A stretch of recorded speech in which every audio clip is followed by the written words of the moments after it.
ஓம் சக்தி. உள்ளிருந்தே பதில் கிடைக்கும்.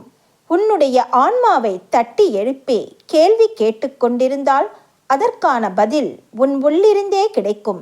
நான் யார், எங்கிருந்து வந்தேன், என்ன செய்ய வேண்டும் என்று ஆன்மாவை தட்டி கேட்டுக்கொண்டிருந்தால் பதில் கிடைக்கும்.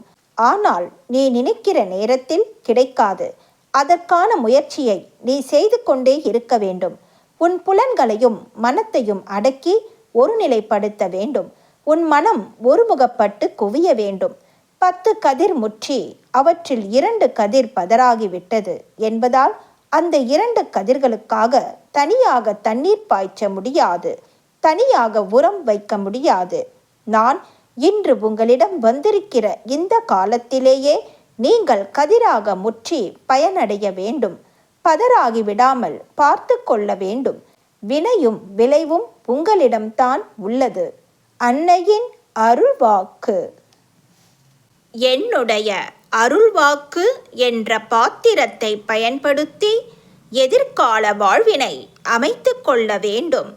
எல்லோருக்கும் பகிர்ந்தளிக்க வேண்டும். அன்னையின் அருள்வாக்கு.